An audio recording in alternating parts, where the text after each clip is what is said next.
Hello everyone, welcome. Today I have a stream going and I'm going to be posting some videos about Fortnite Save the World. It's an awesome game. It's just like Fortnite, however it's completely different. So I honestly think it's a lot better than Battle Royale. However, you can't really beat the way Battle Royale has that feeling it gives you for when you gain a chicken dinner. But this game, it's kind of like Destiny 2 or Diablo or other games like that, where there's different quests that you have to complete, and you have different heroes that you can choose from, and there's different maps around that you can go to have different types of games. And then there's so much more just from there. I mean, there are schematics where it tells you all the guns that you have and the guns that you can build. It tells you all of its stats and the materials that you need to craft them. They have traps, just like in the Battle Royale mode.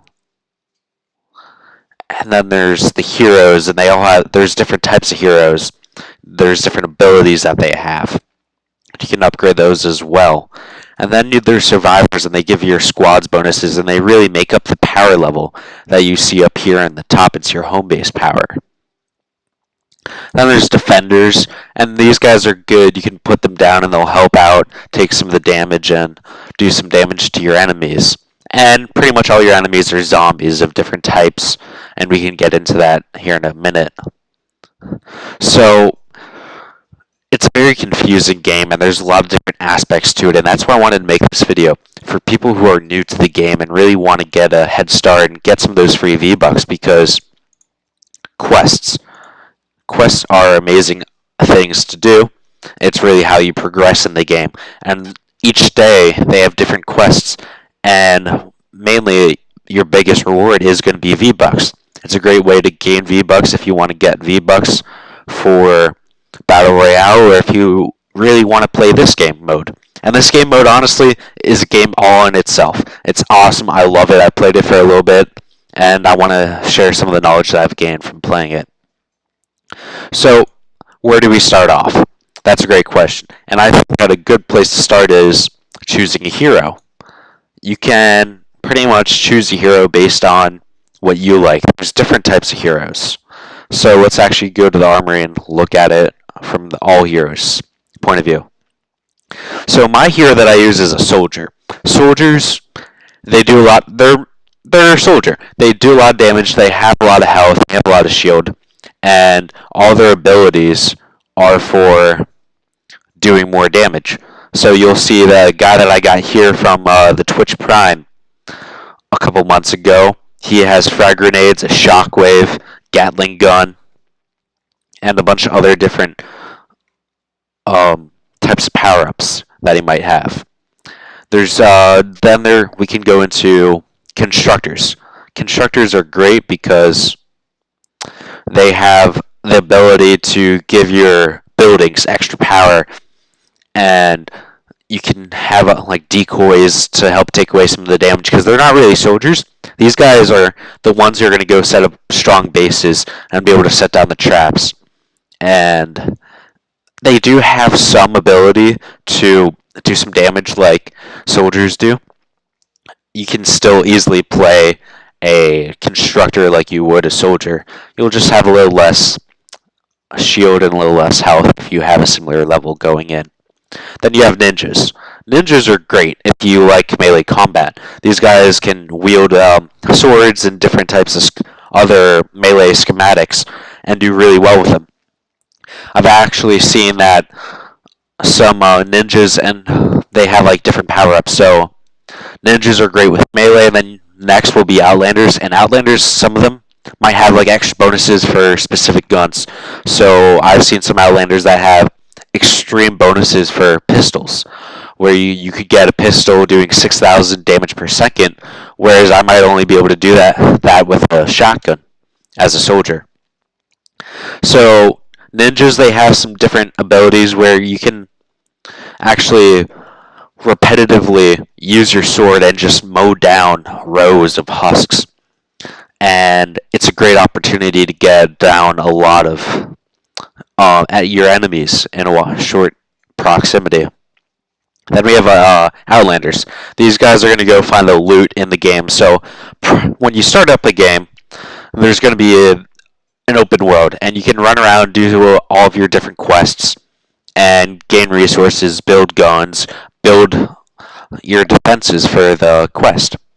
And Outlanders, they have the ability to go seek out different chests where you can get extra loot, and they have other abilities specifically for using that free time before you start the actual mission for the map to go ahead and get a bunch of resources and other good loot. Those are the four primary, well, the only four types of heroes that you can encounter in Save the World. I primarily use a soldier myself. I enjoy the ability to go ahead and get those extra shooting bonuses because in the end of the day, that's what this game is. I still have the ability to go ahead and make awesome buildings. It's all about knowing what to build. I can still upgrade my buildings, and there's a whole lot of information, and it's going to take a while to get into. But for now, that is going to be a video on heroes. More on the heroes, they all have different abilities. So if you see here for this Outlander, there's a Loot Llama, which will give you a bunch of different resources and other different building materials that and crafting ingredients that you'll need for building guns or just building defenses. Then they also have the Shock Tower, but you can go ahead and read through all of the abilities that your hero has specifically and determine what really appeals to you and what you want to do. In order to make your hero better, you want to be able to upgrade them. So if you can see here, I can view the evolution because this is already a maxed out level hero for its star level. So you start off at level 1 star. You upgrade all the way to level 10. At level 10, you need to then evolve your hero to 2 stars. This gives you different health bonuses, shield bonuses, ability bonuses, and as you go up to higher levels, you unlock more of these perks. And bonuses, these go towards your squad bonuses. So in addition to having the one hero you're going to be using, you'll also have 2 other heroes to use their bonuses in conjunction with your hero. So as you can see here, these are the requirements you need to evolve a hero. This is only from 3 to 4 stars. So I'm going to go back and I'm going to show you what it would look like to upgrade just a regular old hero. So you get hero XP. It's the same for defenders and heroes. And you can level up the hero, and as you level it up, you will unlock these abilities like debilitating shots will be what I will unlock from this one upgrade. It's a great way to get some extra home base power and do a little more damage. So moving on from that, you can also upgrade rarity in your heroes. So in order to upgrade the rarity, you'll need to get Flux. Flux, I can show you, it can be attained from the loot section over by the weekly items. You'll need the specific type of Lux that it asks you to get, and you'll need 100 of it. So you'll need to get 10 of these Epic Flux packages using gold that you can attain from missions. And that will allow you to essentially make your blue hero go to a purple or your purple hero go to a legendary hero. Now, as far as the squad bonuses, I'll show you that here. So I have a soldier. I have all the perks that I have that came with the soldier. And then we have the different squad bonuses. So these are going to be the bonuses for other types of heroes that they will give. Now, since I'm a soldier, I want different bonuses that will give me more damage and more ability for doing combat. So as you can see here, this Outlander will give me a plus 12% damage to stun, staggered, and knock down targets.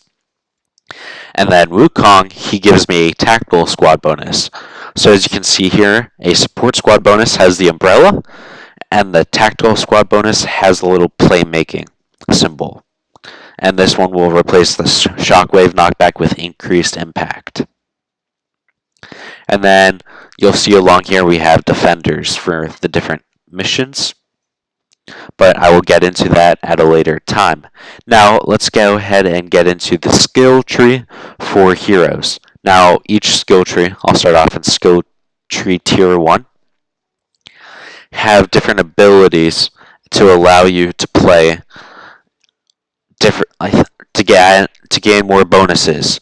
So for the skill tree as far as heroes go, at the end of each skill tree there will be a evolution skill. And this evolution skill will allow you to evolve your heroes from 1 star to 2 stars. So in order to attain that, you really need to go ahead and complete all the missions to gain skill points to be able to move further ahead. So it's really imperative to keep playing for the quests and getting those done and getting as much XP as possible per game. And that's going to be all for the video on heroes. I hope you guys enjoyed it.